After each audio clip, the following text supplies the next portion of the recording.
Vamos lá?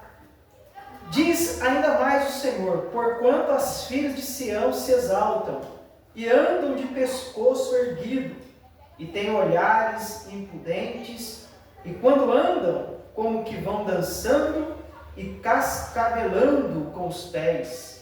Portanto, o Senhor fará tinhosa a cabeça das filhas de Sião, e o Senhor porá a descoberto a sua nudez. Naquele dia, tirará o Senhor o enfeite das ligas, e as redezinhas, e as luetas, e os pendentes, e as manilhas, e as vestes resplandecentes, os diademas, e os enfeites dos braços, e as cadeias, e as caixinhas de perfumes, e as arrecadas, os anéis, e as joias pendentes do nariz, as vestes de festa, e os mantos, e as coifas, e os alfinetes, os espelhos, e as capinhas de linho finíssimas, e as toucas, e os véus.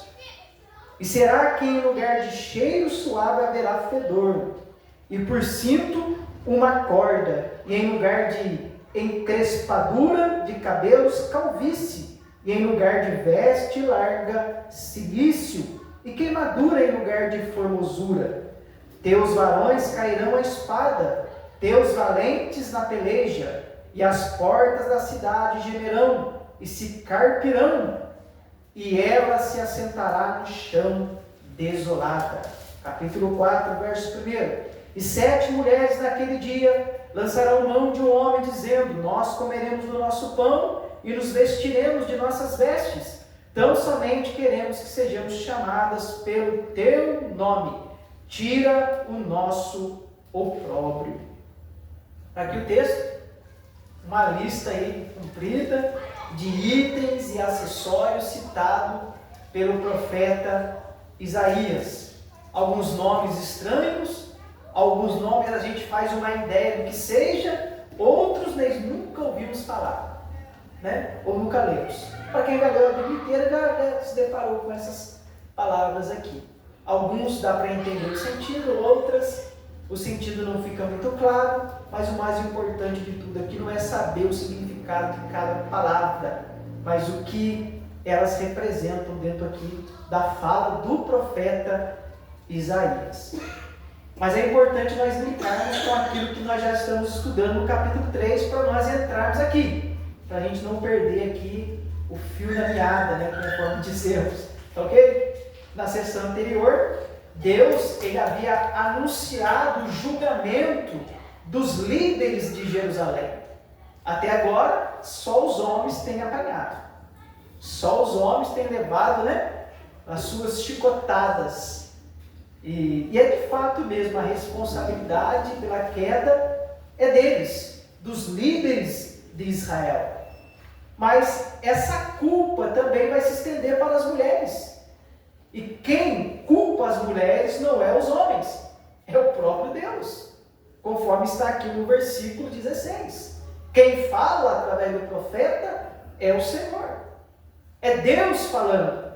Mas vimos então o julgamento dos líderes de Jerusalém e de Judá, que haviam acabado, destruído com a vinha do Senhor, que é o povo, que é Jerusalém. Havia pisado nas uvas do Senhor.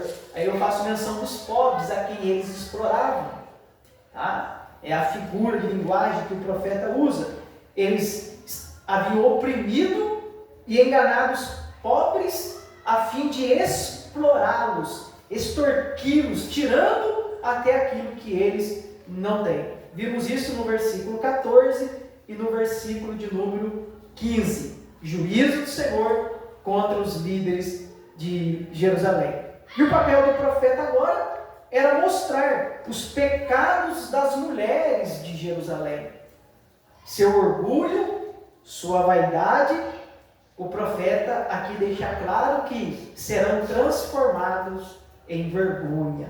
Então o que está sendo condenado aqui é o orgulho e a vaidade dessas mulheres. Um cuidado excessivo, uma preocupação exacerbada com aquilo que é exterior. E como que elas adquiriram tudo isso? Então é isso que vai pesar aqui na conta dessas mulheres que são aqui denunciadas. Mas vamos lá. Deus denuncia as mulheres orgulhosas de Sião.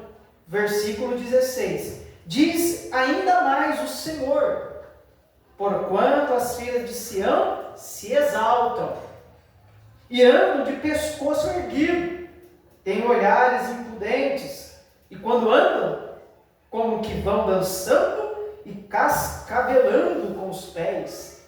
Cascavelando. Não tem nada a ver com cascavel, não, tá, irmão? E com guiso de chacoalho, não, tá bom? Mas lembra, né, a palavra cascavelando. Aqui é cascavelando, irmãos, é fazendo barulho mesmo, tá? Com os pés, tinindo com os pés, tá? Mas vamos aqui. Sião, primeiramente, aqui é mencionada. As filhas de Sião. Sião aqui é mencionada para se referir à cidade de Jerusalém. Já falamos isso. Mas de vez em quando é bom te lembrar para que isso possa ficar fixado na nossa mente. Isaías menciona sempre a palavra Sião, alternando, para poder se referir à cidade de Jerusalém. Sião é um monte, tá, irmão? É um monte importante dentro da cidade de Jerusalém, que se tornou um símbolo, um sinônimo de Jerusalém, como também de todo Israel. Precisamos, através do contexto, entender quando a palavra Sião se refere a Jerusalém e quando se refere a todo o Israel, porque é usada como sinônimo. É um monte de Jerusalém. Então o Senhor está falando às filhas de Sião. E quem está falando contra essas mulheres, de novo, é o Senhor. Diz mais o Senhor. Deus tem algo a mais para dizer. Mas agora não é só sobre os homens, também a sua palavra está voltada para as mulheres. Oséias, irmãos, também vai denunciar o luxo de algumas mulheres de Israel. Mas não é o propósito nosso aqui. Como Oséias está falando, as 10 tribos, as mulheres do lado de lá, eu não quis trazer aqui, tudo bem? Mas Oséias também vai mencionar com respeito à ostentação, ao orgulho, à vaidade das mulheres de Israel, das tribos do norte. Então quem está falando é o Senhor. O profeta aqui é apenas o porta-voz, tá? De Deus. E é a função dele, falar aquilo que o Senhor transmitiu a ele. Então Deus transmitiu a ele a sua palavra, ele como profeta do Senhor tem que anunciar. Porque esse é o papel do profeta. Falar a palavra de Deus, quando Deus dá a visão, quando Deus fala ao seu coração, ou quando Deus fala aos seus ouvidos, seja como for. Ou então, interpretando simplesmente aquilo que a lei de Deus já disse. Ou seja, aquilo que Deus já deixou registrado. Então os profetas eram aqueles que não só falavam por inspiração, por visão, ou porque Deus soprava aos ouvidos, não. O profeta também falava de acordo com aquilo que já estava registrado. E esse é o trabalho do profeta. No caso aqui, o profeta, ele é então esse porta-voz, transmitindo aquilo que Deus comunica a ele, seja através de visão, seja através de sonho, ou falando de forma audível, né, no seu ouvido, ou então interpretando a lei de Deus. Moisés, irmãos, em Deuteronômio, capítulo 28, versículo 56, que é a passagem conhecida das bênçãos e das maldições, ali, Moisés, ele proclama a ira de Deus, por exemplo, contra as mulheres delicadas e carinhosas, dizendo que quando o povo desobedecesse à lei do Senhor, Deus enviaria a maldição. E a maldição vinha em forma de juízo contra o povo do Senhor, aonde até as mulheres carinhosas e delicadas, que são, né, chegariam ao ponto de comerem os seus próprios filhos, por quanto tamanho é o ser. E isso chegou a acontecer em Israel. Infelizmente aconteceu. Mas ali está proclamado a maldição do Senhor. Eu estou citando lá porque é o caso dessas mulheres aqui. elas vão passar por um tipo de privação tão terrível que elas vão ficar irreconhecíveis. Pode até ter chegado ao ponto de ter as mulheres se alimentar de seus próprios filhos. Mas é o que a palavra de Deus previa. O povo desobedeceu, o povo não entrou pelo caminho. Então essas mulheres que eram tão delicadas e carinhosas que nem precisavam tocar os pés no chão para sair de casa. É a expressão lá, né? Sofreriam terrivelmente quando Deus viesse julgar o seu povo por conta da sua desobediência. É o caso aqui. Nós sabemos que os homens já estão em desobediência ao Senhor. Esses judeus, esses homens deixaram a luz do Senhor e foram fazer o quê? Buscar as trevas dos gentios. Mas não estavam só os homens lá. Certamente as mulheres estavam acompanhando estes homens, quando nós falamos da idolatria. Agora, é curioso, irmão, para que ninguém ache que Deus está sendo exagerado com as mulheres, para que ninguém venha acusar o profeta Isaías de ser um machista, né? Opressor das mulheres, um homem opressor das mulheres. Irmão, dos 66 capítulos de Isaías, os irmãos entendam, apenas aqui temos uma palavra direcionada às mulheres especificamente. Aqui. Então é muito pouco, né? Para tantos livros assim que nós temos aqui. Mas tudo bem. Aqui o Senhor vai se dirigir diretamente às mulheres. Tem menções de mulheres depois, mas não tanto como é aqui, dos 66 livros. Então, vocês vão ter que aguentar essa porção aqui e depois ele continua. Mas o que é aplicado às mulheres aqui, de alguma forma, é aplicado aos homens também. Vamos trazer para os nossos tempos, né? Na questão da ostentação, da vaidade, da questão do luxo. Então, hoje em dia, isso pega tanto nas mulheres, sempre vai pegar mais na parte das mulheres, mas também já está pegando na parte dos homens, principalmente dos homens mais afeminados. Então, não tem como escapar. Então, é homens também, né? Então, vai pegando aí. Mas vamos lá, vamos seguir aqui. Qual é o pecado que o profeta denuncia aqui contra as mulheres? Bom, as mulheres de Sião são acusadas de orgulho e vaidade. Esse é o pecado. Orgulho e vaidade. Não é vaidade no sentido de passageiro, não, tá? É vaidade no sentido pecaminoso mesmo. Um cuidado excessivo. Uma vaidade orgulhosa. De uma exposição sem pudor. É desse tipo de vaidade. Porque se falar de vaidade, num cuidado com a aparência, todos nós aqui em algum ponto temos um nível de vaidade. Ao sair de casa, a gente para dentro do espelho e dá uma penteada no cabelo, não é isso? Arrumadinhos, quem tem um creminho, passa um creminho no rosto para tirar, né? Aquela pele mais rústica, né? Isso é um tipo de vaidade, irmão. É um tipo de cuidado. Mas existe uma vaidade, um cuidado que ultrapassa. Tá? E quem é vaidoso a esse ponto sabe que é. Tá bom? Mas vamos lá, continuando aqui. Então o pecado é orgulho e vaidade. Irmãos, a vaidade já havia sido condenada antes. Porque a vaidade não pega só mulheres, pega homens também. No capítulo 2, versículo 11 e 17, já temos ali o Senhor condenando a questão da vaidade.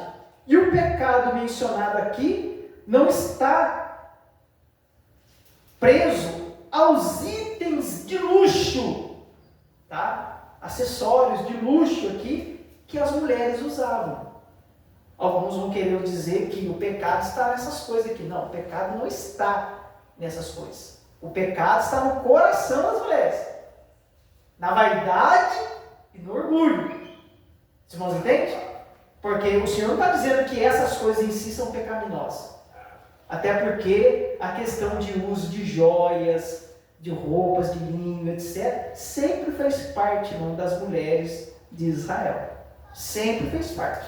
Tá? Eu não vou aqui percorrer alguns textos, mas desde lá de trás, antes mesmo, você vai perceber que as mulheres, elas tinham as suas joias.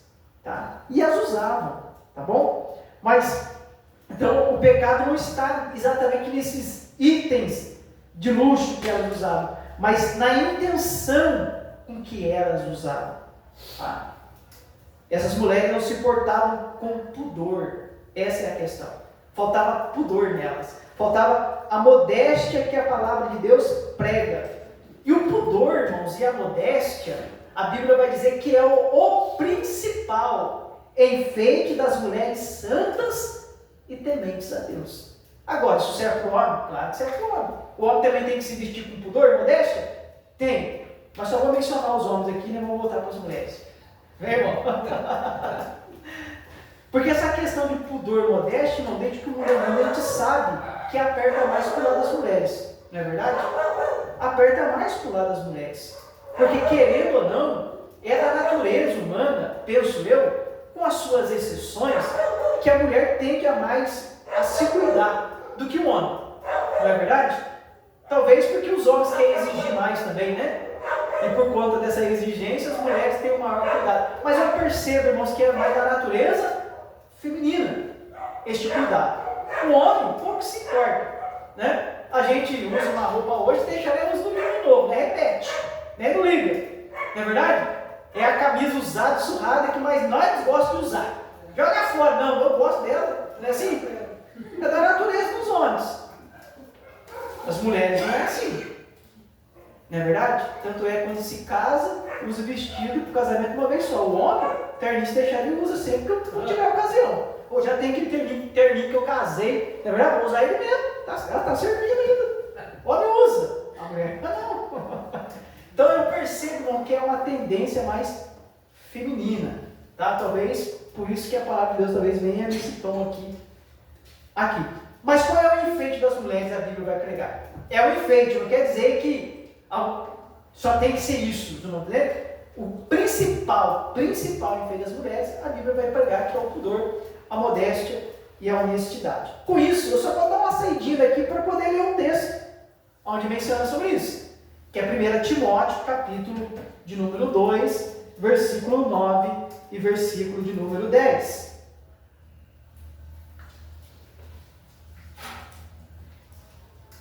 Que diz assim: que do mesmo modo as mulheres se ataviem em traje honesto, com pudor e modéstia, não com tranças, ou com ouro, ou pérolas, ou vestidos preciosos, mas como convém a mulheres que fazem profissão de servir a Deus, com boas obras. O texto de Isaías menciona joias, menciona ouro, aqui também está mencionando ouro, vestidos, tranças, objetos preciosos. Bom, se a gente for levar isso ao pé da letra, né, não deveríamos usar nem aliança de ouro, não é verdade? Então, a questão aqui de novo, não está nos objetos. Os irmãos percebem que aqui o que Paulo está censurando e condenando é o uso com vaidade, que é o uso com ostentação para se mostrar, como que chamando a atenção para essas coisas. Irmãos, e o mundo que nós vivemos hoje, as irmãs, os irmãos, nós sabemos que isso aqui que a palavra de Deus diz é algo frequente no mundo que nós vivemos, seja no mundo dos ímpios, seja até mesmo no mundo cristão, tá? Não é as pessoas usando simplesmente porque tem na sua simplicidade, mas é pessoas usando talvez para se aparecer. Agora, se alguém usa alguma coisa no sentido de aparecer, ostentar, isso aí é pura vaidade e orgulho que a palavra de Deus repreende, que a palavra de Deus reprova. Essa é a questão. O homem vai ficar feliz porque ele não usa essas coisas, né? Mas o homem gosta de outras coisas, não é o nosso caso aqui, né, pai? Nosso carro é velho, mas tem alguém que quer ostentar os seus carrões, né? A sua motocona, ou então os seus relógios caros ali, é o baratinho. Eu acho que é, né? Os seus relógios, quanto que custou esse relógio? Como diz, era um bilionário, né? $1,5 milhão. Isso aí sim é pura ostentação, né? E vaidade. Para que eu vou querer usar um relógio de $1,5 milhão? Eu tenho dinheiro para comprar, ok, mas para quê? Os irmãos entendem? Então, eu estou às vezes voltando um pouquinho para os homens para ver se alivia um pouco para as mulheres. Mas sem despregar a palavra de Deus, né, irmãos? Então, Paulo, ele não está aqui condenando o uso de enfeite nas mulheres. Eu entendo isso claramente, irmão. Paulo não está condenando o uso de enfeite nas mulheres.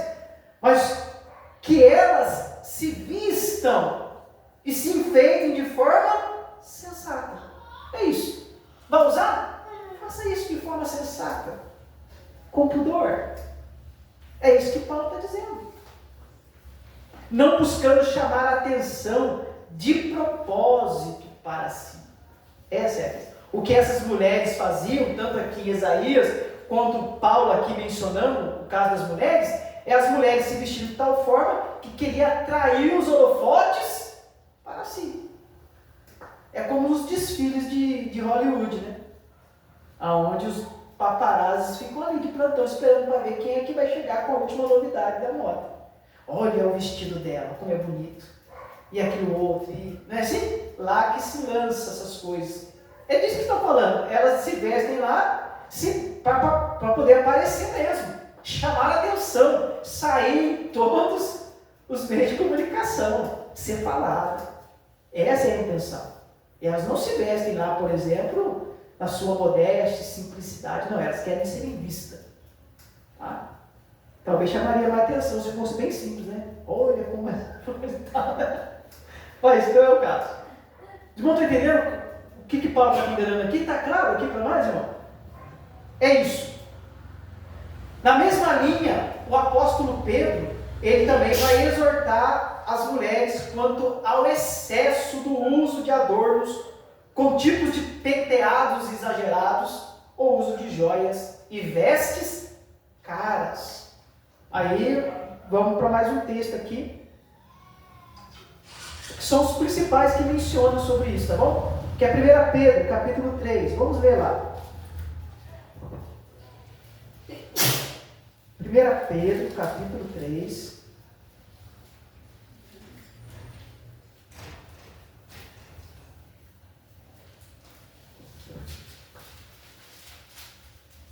É os versículos aí iniciais.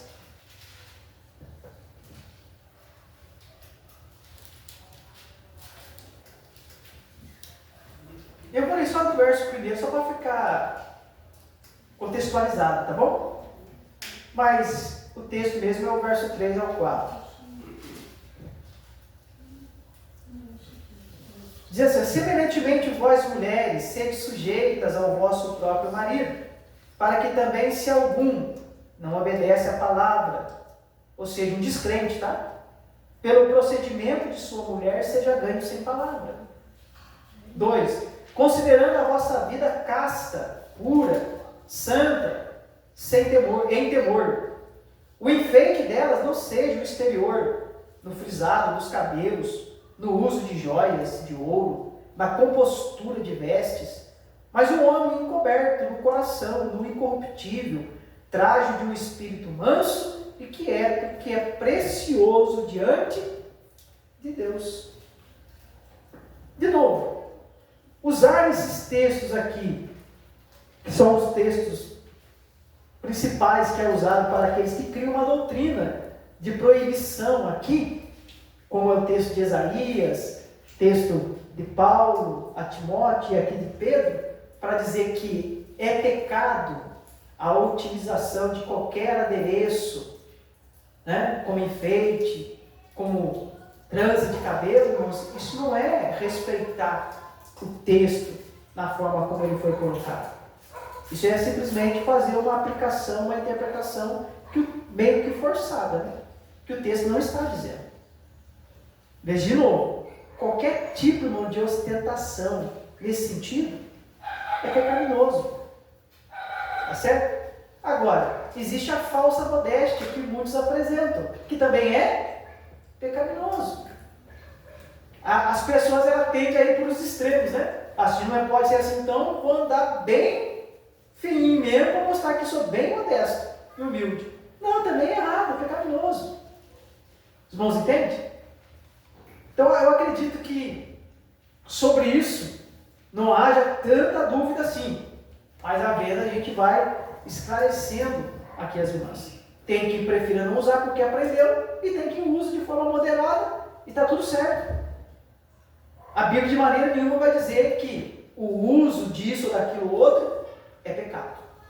Conforme eu vou dizer, irmãos, naqueles tempos, entre as mulheres virgens de Israel, elas se enfeitavam e bastante, viu? Havia muitos adereços. Jeremias menciona a respeito das mulheres virgens, que deveriam estar bem adornadas. Tá? Então, era muito comum naquele tempo que as mulheres fizessem uso dessas coisas. Tá? Mas, de novo, aqui, que o Senhor está sondando é a arrogância e a vaidade. As mulheres de Sião eram arrogantes. Andava com o nariz para cima. É o texto aqui no verso 16, né? Se exaltam e andam de pescoço erguido. É o tipo de postura que quer demonstrar uma superioridade, desprezando os outros. Então, andam de nariz empinado, davam olhares atrevidos e andavam de forma sensual, chamando a atenção para o seu corpo. É o que está escrito aqui: pescoço erguido, tem olhares impudentes. Irmãos, eu não preciso entrar em detalhes aqui. Eu acho que qualquer um de nós aqui, somos todos adultos, né? Sabemos esse tipo de provocação, de insinuação, de tentação. Não é verdade? Aí diz o texto que tem olhares impudentes, e quando andam, como que vão dançando. E os irmãos conseguem imaginar a cena disso? Eu consigo imaginar a cena disso, tá? Elas revelam a intenção dos seus corações através de expressões corporais. Elas usavam a linguagem corporal da sensualidade. No mundo que nós estamos vivendo hoje, irmão, usar a linguagem corporal para demonstrar sensualidade, meu Deus, nós diríamos que seria pornografia explícita. Hoje em dia, à luz do dia. À luz do dia. A maneira como as mulheres se comportam. Que não temem a Deus, né? Claro. Então, pelos gestos e pelo seu modo de andar, elas espalham o que é a sensualidade. Irmãos, estes olhares sensuais e sedutores são parecidos com os das mulheres, infelizmente, tá? Perdão a expressão, mas é isso mesmo, tá? Esses olhares sensuais e sedutores que é descrito aqui, é parecido com as mulheres prostitutas profissionais da época. Por isso que é tão pesado aqui a repreensão do Senhor. A maneira como elas se portavam, a maneira como elas dissimulavam e agiam com seus corpos, a maneira como andavam, era a forma como as prostitutas faziam para poder atrair as suas vítimas. Por isso que é tão pesada a palavra aqui. Elas eram arrogantes, por isso andavam de pescoço erguido ou nariz empinado. Uma clara postura de arrogância. Elas andavam como que dançando sobre os seus pés, com passos curtos, fazendo barulho, tá? Com os enfeites dos tornozelos. Quando eu li isso aqui, andavam dançando a passos curtos, eu me lembrei, não é pecado que eu vou dizer não, tá, irmão? Mas eu lembrei as mulheres de salto alto, andando. Já que é assim, né? De salto alto, bem andando mesmo, a tendência é andar como que dançando. É assim, já reparou? Eu já reparei. Nos passos mais curtos, né? Eu já vi isso. Salto alto, sobre os pés, né? Os passos curtos e como que dançando, porque é a maneira como anda. Você não pode falar melhor, me corrigir se eu não estiver falando certo. Demonstra, não é que o texto está falando de salto alto não, né, irmãos?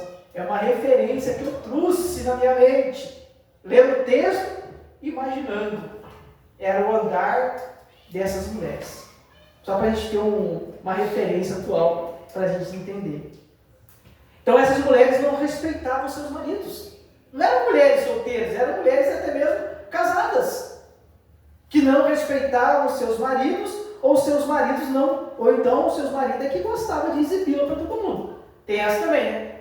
Primeiro, era falta de respeito com os maridos, ou então é os bonitões do marido que bancavam as mulheres para poder exibir, para dizer, ó, minha mulher.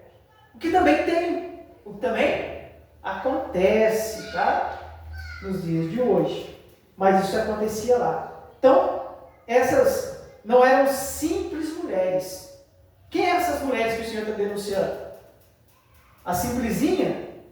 Simplesinha que eu falo, irmão, é a pobre. Porque o que é mencionado aqui, irmão, não é coisa que a pessoa comum, que a mulher comum do dia a dia usava, não. Que eram coisas caríssimas. Eram objetos e artigos de luxo. Quem é que tinha? Só as mulheres ricas.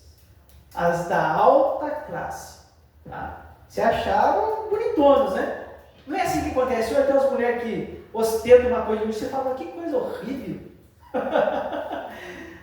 Gastou tudo isso nisso aí? Meu Deus, com tudo isso eu faria milhões de vestidos mais bonitos. Assim? Umas coisas que não tem nada a ver, que mal cobram. Quanto que foi? Não sei quantos R$1.000. Mas e esse fiapo de roupa aí? Custou tudo isso? Vai ver, essas mulheres não estavam tão abafando assim, né? Mas essas mulheres não eram qualquer mulheres. Eram mulheres que provavelmente ou eram esposas dos príncipes, ou então filhas destes príncipes, que Esaías disse haviam despojado os pobres. Entende? De onde vinha a riqueza para essas mulheres se vestirem do jeito que se vestiam? Vinha da corrupção.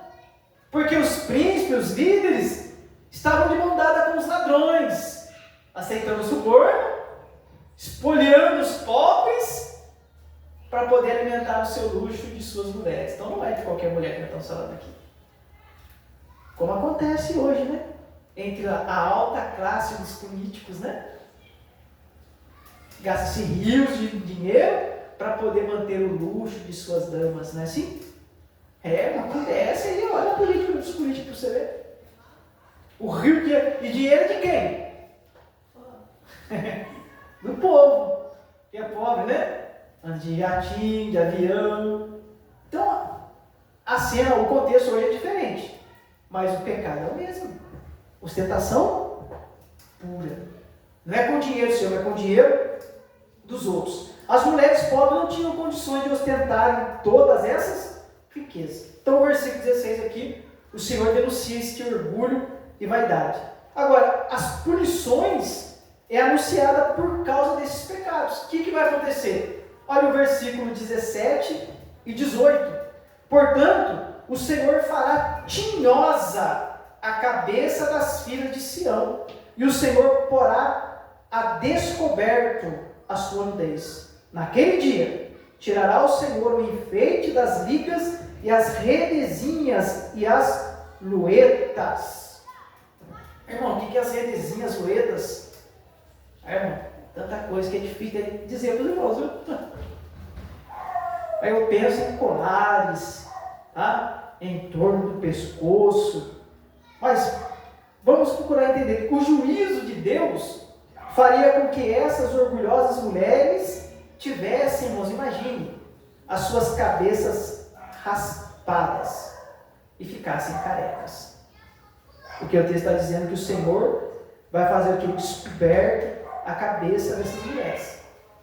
O Senhor fará tinhosa a sua cabeça. Os irmãos sabem o que é tinhosa, irmão? Vai se referir à doença, seja por sarna, calvície, por ferida, seja o que for.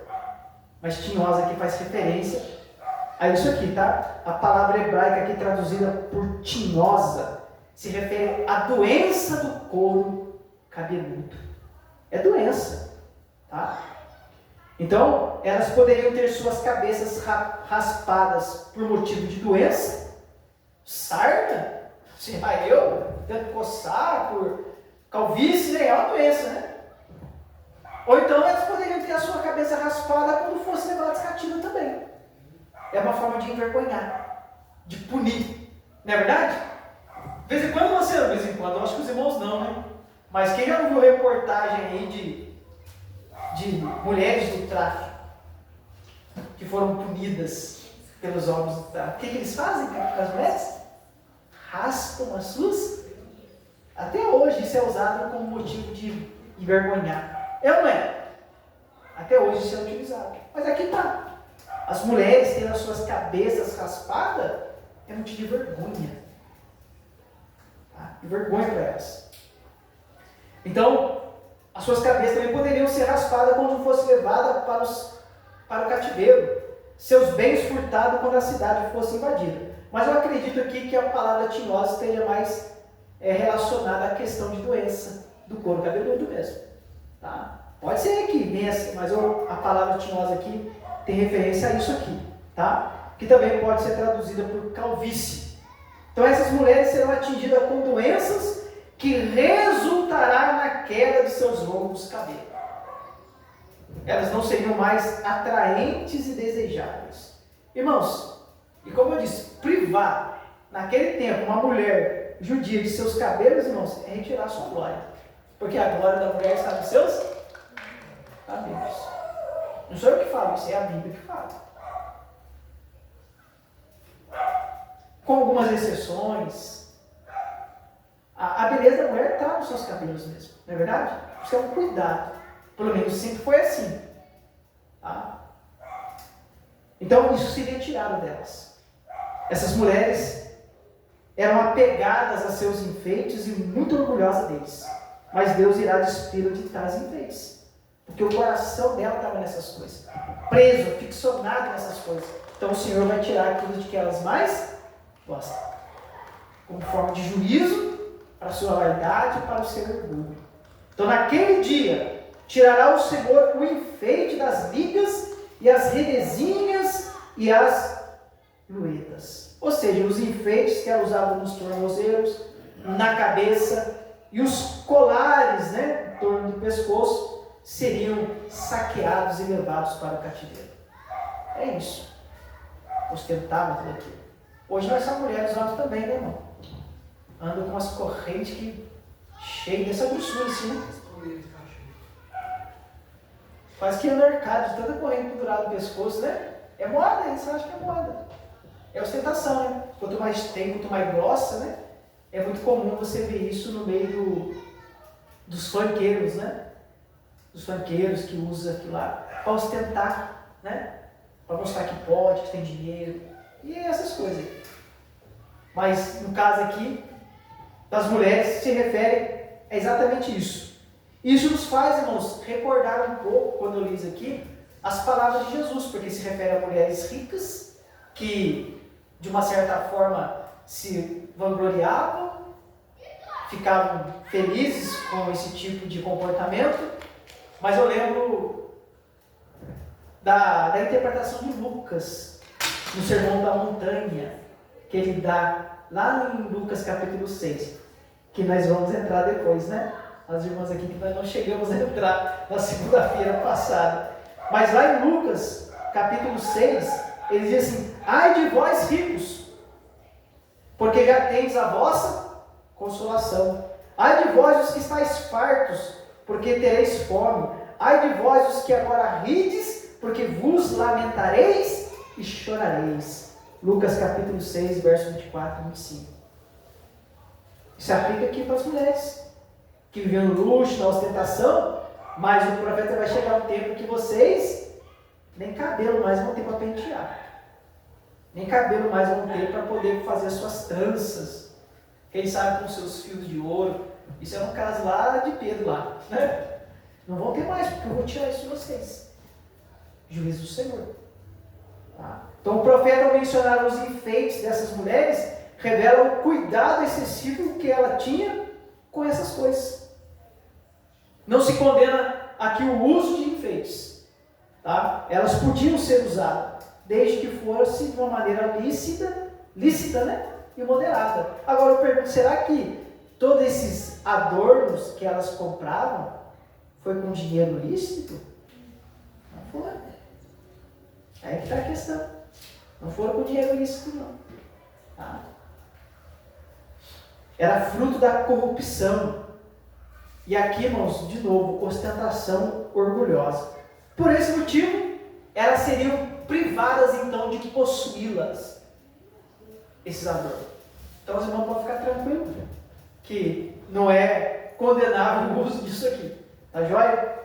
Agora, Jeremias, no capítulo 2, verso 32, vai dizer que uma virgem, ela não poderia se esquecer de todos os seus enfeites, o que era um costume comum entre as mulheres virgens daquele tempo. Não vou ler esse texto de Jeremias, mas está lá no capítulo 2, verso 32. Então, tornar o uso de joias, penteados elaborados ou adereços para o cabelo como peças pecaminosas, em si, não é o propósito do texto. Senão as irmãs estariam tudo em pecado aí com coque, né? Não é verdade? Prender usando ali um lacinho.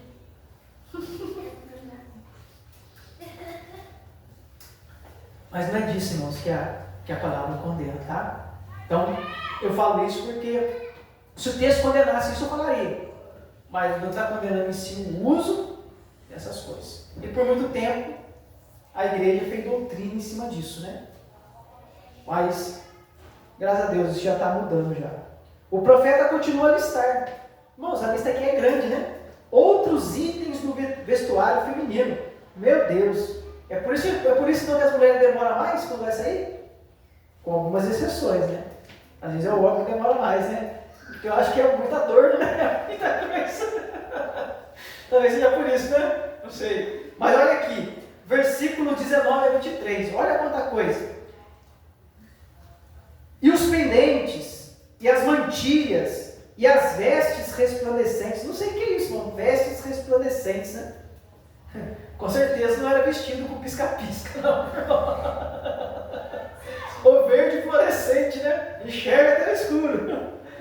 Eu não sei, mas chamava atenção, muito chamativo, né? Vestes resplandecentes, os diademas e os enfeites dos braços e as cadeias e as caixinhas de perfumes. Ora, se é pecado o uso de joias, vai ter que condenar até o uso de perfume também. Então vai ter que condenar tudo que está aqui. Não é verdade? E aí não pode usar perfume também. Aí é nenhum tipo de como é que é o nome que dá? Não é perfume não, porque eu usava muito mais. De essência aí, né? Maneiro não. Aí tem que enganar todo mundo fedido. Então não é isso. Tá? Mas vamos lá, vamos continuar aqui. Onde eu parei aqui. Perfumes e as arrecadas, os anéis e as joias, pendentes do nariz, as vestes de festa e os mantos, parecido como um chale. É chale que fala? É chale, parecido com isso. E as coifas, nem imagino o que é isso. Quando fala coifa aqui, eu imagino na minha área, né? Aqueles negócios que sugam o ar de cozinha. Parece isso, lá. As coifas e os alfinetes, os espelhos. Bolsas, coifas. Eu não quis falar, mas alguns traduzem como bolsas mesmo. Coifas é aqui no sentido de bolsa. Quando eu li coifa, eu imaginei na minha área, outra coisa. Mas é colocado como bolsas, né? As irmãs que sabem ali, né? As bolsas que pesam até mais que a gente. Algumas bolsas ali pesam mais que a irmã, a peso da bolsa. Tem de tudo ali, né? Só pode sair fogão e geladeira ali de dentro. Vai tirando, né? Entender aqui. Não é assim, irmã? As bolsas das irmãs tem de tudo. Meu Deus. Então fala aqui no lugar das coifas, das bolsas. Os alfinetes, os espelhos, e as capinhas de linho finíssimas, e toucas, e os véus. Uma lista grande, né? Irmãos, o que me chama a atenção aqui é que o profeta Isaías parece estar muito familiarizado com esses enfeites, pois ele faz uma descrição precisa dos enfeites dessas mulheres. Então, para aquela época, era comum, era algo que era conhecido, não é verdade? Porque ele dá detalhes. Mas está falando das mulheres ricas, mas o profeta Isaías, ele fazia parte da alta corte. Lembra que nós falamos? Então, certamente, ele deve ter frequentado algumas festas, né? Mais glamourosas daquele tempo, frequentava os palácios, e pôde observar como que essas mulheres se vestiam na época. Faz uma descrição aqui detalhada desses objetos, né? Que são artigos, como eu disse, de luxo, que somente as mulheres da alta sociedade tinham condições de usar. Então, muitos nomes aqui. Matthew Henry comenta que não devemos estar preocupados em saber exatamente que tipo de itens eram esses. Porque a moda muda, né? De tempos em tempos. E os nomes também vai mudando. Eu não vou aqui puxar as ideias, mas moda de vestido que tinha um nome, hoje já tem outro nome. E as coisas de tempos em tempos vai mudando. Nós estamos falando de algo aqui, de mais de 2000 anos atrás. Então é difícil de rastrear aqui. Então nós não devemos estar preocupados em saber qual o significado de cada item. Existe aqui mais de 20. Para não errar, eu falei mais de 20 itens listados pelo profeta. E a enumeração dessas coisas revela o cuidado que as mulheres tinham com elas e o quanto dependiam dessas coisas para se sentirem bem. Esse é o pecado. Talvez hoje, irmão, nós apontariam o quê? Alguns tipos de vaidade que acontece hoje, né? Excessivo. Algumas coisas aí bizarras que acontecem, né? Eu vou pegar o extremo agora como exemplo, tá, irmão? Perdoe. Mas a tal da harmonização facial. Algumas mulheres bonitas. E hoje você olha e fala, meu Deus, como que ficou horrível. Era bonita, agora está parecendo a mulher do Coringa. Não é assim mesmo? Não tem mesmo? Aí vai preenchimento labial, fica uns beijos desse tamanho, irmão. Horroroso de verdade. Sim ou não? É verdade. E aplica não sei o que aqui, a cara parecendo, meu Deus, que coisa horrorosa. Então hoje é outro tipo de coisa, né? Isso aí eu entendo como uma vaidade excessiva, né? Em alguns casos chega a ser doença.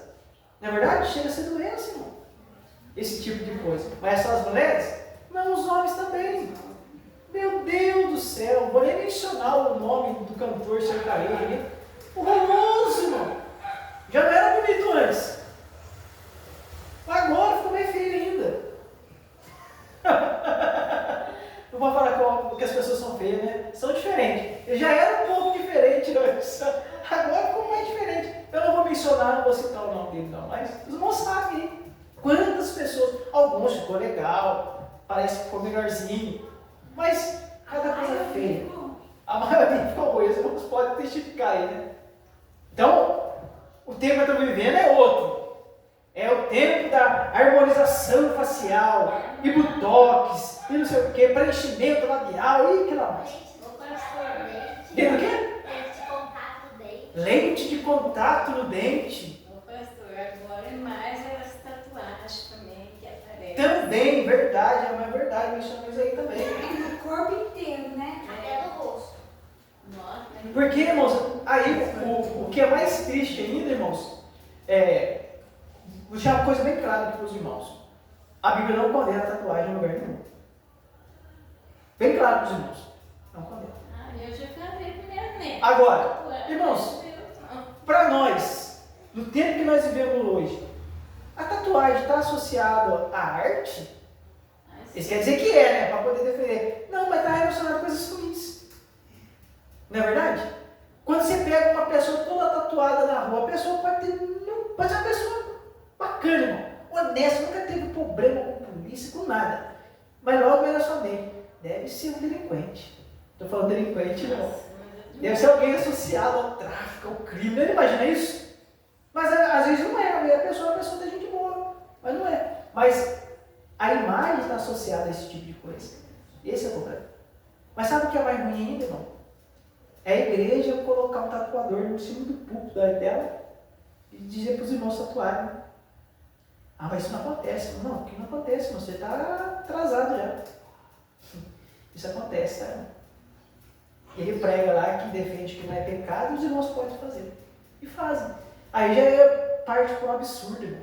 Uma coisa é você dizer que realmente a Bíblia não condena claramente isso aqui. A Bíblia não vai falar que não pode fazer tatuagem. Não está escrito isso. Tá? Agora, qual é o princípio pelo qual nós vamos nos pautar? É se convém. Convém? O cristão, esse tipo de coisa? Ao tipo de... A questão da tatuagem, ao que tipo de coisa está associada, convém para nós? Eu entendo que não convemos. Agora, o que a gente não pode ter é a aversão àqueles que vêm no mundo de assim, se converte a Cristo. E eu estou tatuado, o que a gente vai tratar? Como pessoas em Cristo Jesus, se converteu, amém, louvado seja Deus. Né? Agora, ele vai carregar e vai ter que lidar com o quê? Com os julgamentos das pessoas. Infelizmente, isso vai existir, né? Porque para nós hoje, dentro do nosso contexto, a mentalidade ainda não mudou. Quem é muito tatuado, logo se associa a algo ruim. A mentalidade nossa ainda não mudou nesse sentido. Tá bom? Mas boa referência da irmã. Porque também parte dessa... Não deixa de ser uma vaidade também. Talvez o adorno hoje ele é diferente. Tá vendo como vai mudando de tempos em tempos? Hoje é tatuagem. Viu, irmão? Eu falei para os meus netinhos, tudo posso, mas nem tudo merece. Verdade. Então a gente não vai correr lá só porque aquele fez, eu vou correr lá para fazer também. É aquele negócio, as pessoas, a tendência à moda, né? Segue a moda. É, eles pensam que é moda agora, irmão. Nossa, é difícil, viu, irmão? É difícil. Tem moda que não convém para nós, não. Tem moda que não convém para nós. Mas os irmãos percebem? Então, eu acho que a gente consegue relacionar a questão do passado com a questão do presente. Mas o que o texto está dizendo é que quando o juízo de Deus vier, porque ele virá, nós já sabemos que veio, mas vamos entender aqui que ainda não veio. Estou estudando, né? Quando o juízo de Deus vier, a vergonha dessas mulheres vai ficar notória. E vai ser algo vexatório. Se fosse no dia de hoje, né, diria, vai virar meme. Não é verdade? Vai viralizar como meme, para ser motivo de piada e chacota. Porque ninguém mais vai prestar atenção nessas mulheres orgulhosas e ricas. É o que o texto vai dizer para nós. Elas serão prisioneiras de guerra, serão tratadas como escravas. E o texto vai dizer que elas vão ficar irreconhecíveis. Quem olhar para ela fala, quem são essas mulheres? Vão ficar irreconhecíveis. É o texto que nós vamos ler a partir do verso de número 24. O juízo de Deus será a causa das mulheres perderem todo o seu luxo e elegância da qual se vangloriavam. Olha a decadência física, verso 24. E será que em lugar de cheiro suave haverá fedor? E por cinto uma corda.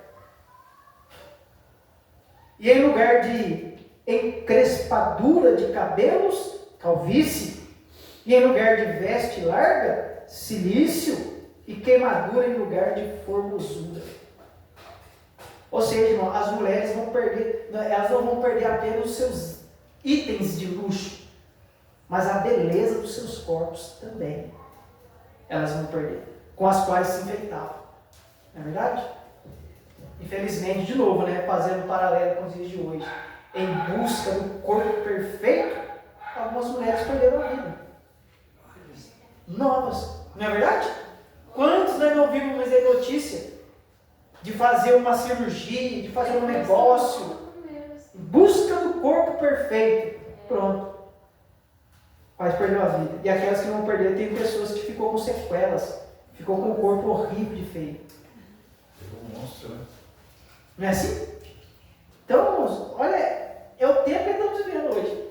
No caso, é diferente. Mas essas mulheres também vão ficar irreconhecíveis aqui por conta do juízo de Deus. Elas vão ficar irreconhecíveis. Em vez de andarem perfumadas, elas vão cheirar mal. Agora, por que vai cheirar mal? Seja por falta de higiene, porque se vai ser levado como escravo, não vai ter banho, não vai ter uma sauna, não vai poder tomar banho gostosinho, não. Aí vão ficar cheirando mal. Ou então, irmãos, por conta de feridas, de chagas podres que vão ficar abertos. Porque naquele tempo era assim, a sua Bíblia está assim, não? Podridão. Quando fala que vai cheirar mal, seja por conta de chagas, que não vão ser cuidadas, vão ficar expostas e aquilo vai cheirar mal. Qual é o tipo de enfermidade exposta que cheira mal? A lepra naquele tempo. E outros tipos de doenças.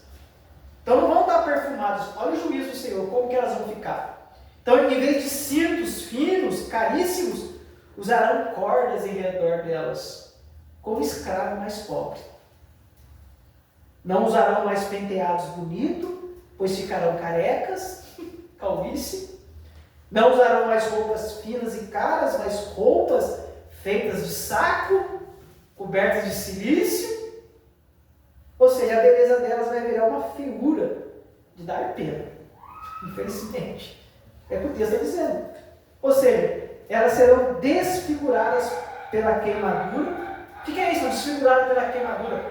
É marcada com ferro quente, como se fosse um animal, ou escravo daquela época. Eram queimados com ferro quente. Era o tipo de tortura que eles utilizavam naquele tempo. É o que vai acontecer com essas mulheres. Então eu fico imaginando como que foi horrível para essas mulheres. Para as outras também vai ser simplesinha, não sofresse tanto assim, mas para elas, porque o juízo é para elas. Não é verdade? O juízo é para elas. Não haverá mais homens para encantar, nem mais admiradores também. Verso de número 25. Teus varões cairão a espada, e teus valentes na peleja. Os homens de Jerusalém serão mortos na guerra pelos babilônios, né? Sejam eles os maridos, os amantes, os filhos. Ou seja, vai haver uma limpeza, vai faltar varão. Porque vão ser mortos, né? Vão ser mortos. Até os mais valentes morrerão. Diante de toda essa matança, irmão, de nada mais vai valer a beleza dela. Não tem mais para ensinar, para quem exibir, tá? A sua beleza feminina. Se não há mais homens para admirá-las, porque serão tirados, e as melhores mulheres que restarem, o que vai acontecer com elas? Vão ser levadas para poder encher ainda mais os haréns de seus conquistadores, porque aquelas que ficavam melhorzinhas entre elas, que não foi queimada, que não ficou careca, que estava mais ou menos melhorzinha, o que eles faziam? Levavam para o harém deles e lá ficavam até. Algumas nem eram chamadas, nunca na vida. E lá elas iriam ficar. Tá? Esse era o destino dessas mulheres. Isso seria o derradeiro golpe no orgulho delas. Então é isso quem vai fazer é o Senhor.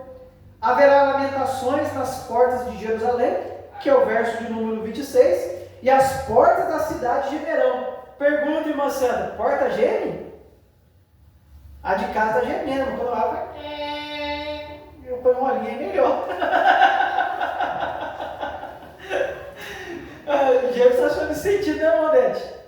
A porta geme, está faltando uma linha, coloca uma linha ali, pronto, tá no silêncio, né, a porta.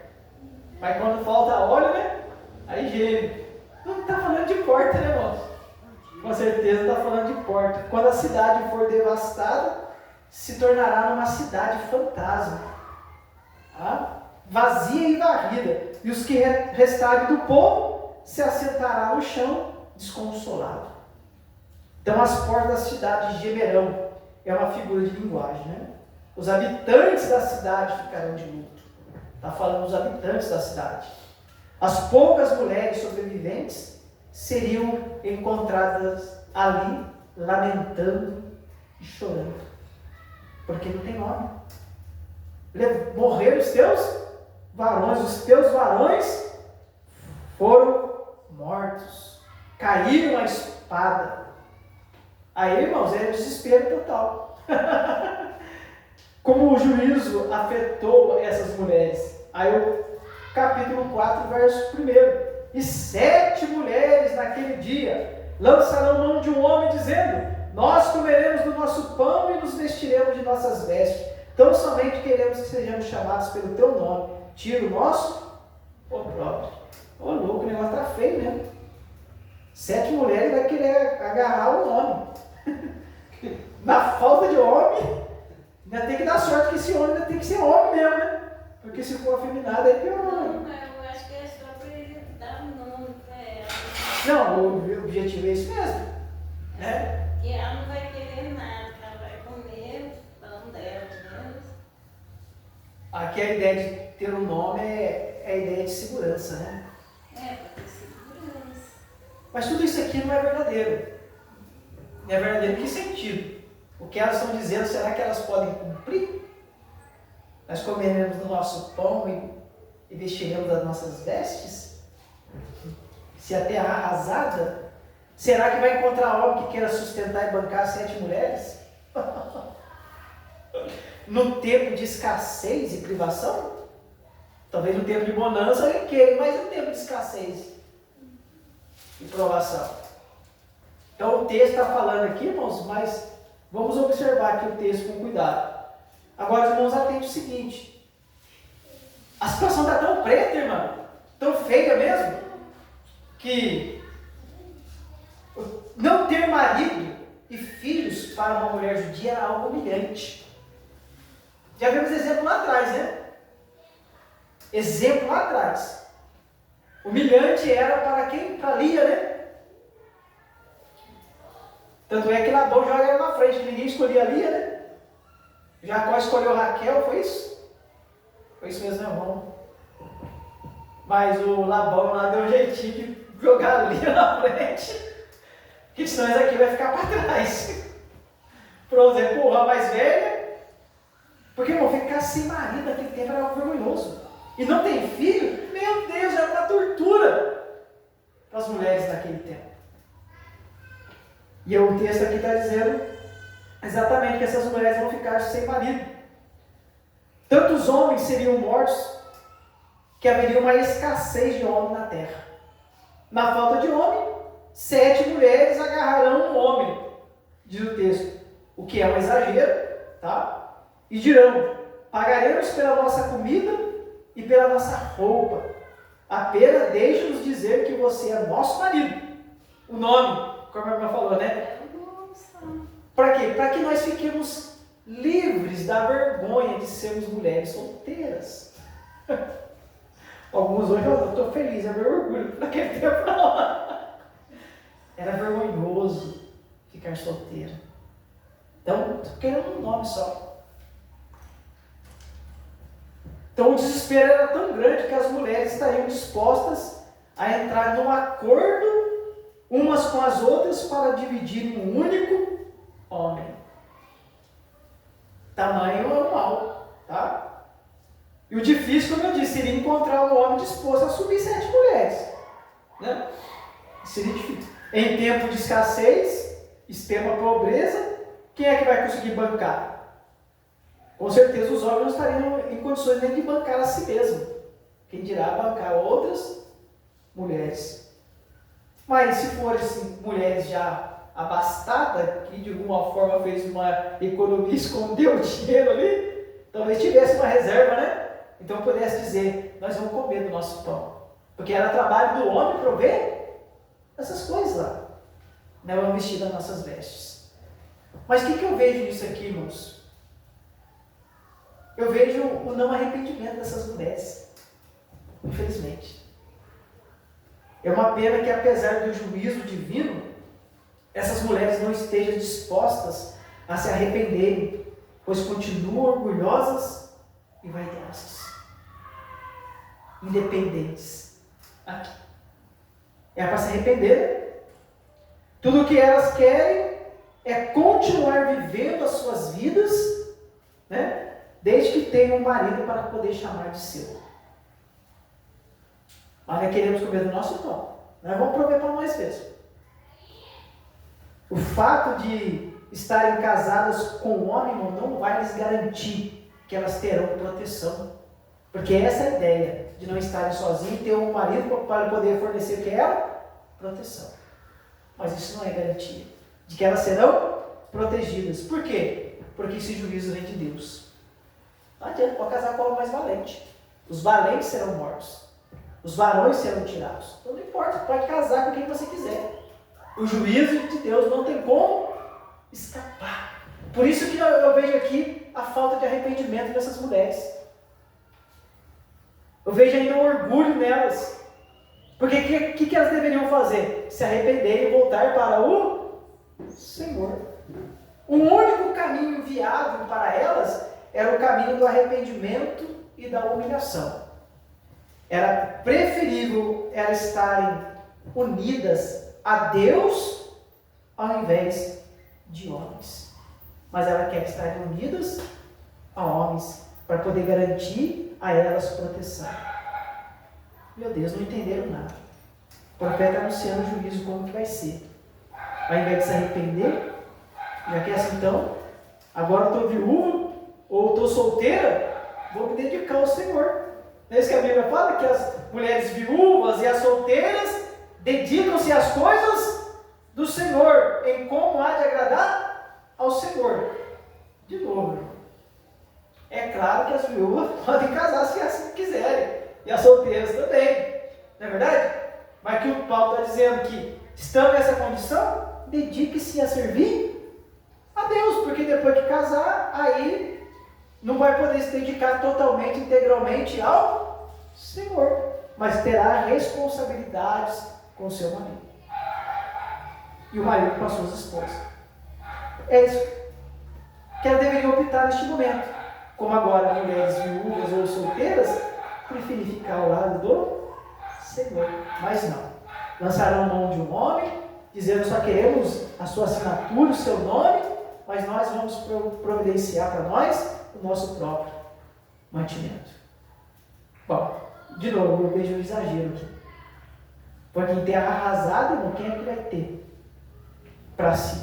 Será que ela vai poder ter condições para isso? Então eu vejo aqui um certo exagero nessas falas. Mas isso é para mostrar o quê? O tipo de vaidade e orgulho que ainda permanece no coração dessas mulheres. Nós paramos por aqui, nesse texto aqui. Juízo de Deus contra as filhas de Sião. E depois nós entramos aqui no versículo 2 e vamos até o versículo de número 6. Tá bom, irmãs? Então fica essa lição aqui para nós. E este exemplo. E observe como que o texto aqui não deixa de ser atual. É por isso que a Bíblia ela é atemporal. É atemporal. Tá? Pode passar o tempo que for, há uma semelhança tremenda, irmãos, com os dias em que nós estamos vivendo. Pode ficar respirando agora aliviado, tá, irmãos? Depois a volta a pesar a mão nos olhos. Brincadeira à parte, né? Na verdade, o texto traz princípio aplicável a todos nós, né? Amém? Vamos estar orando e agradecendo ao Senhor.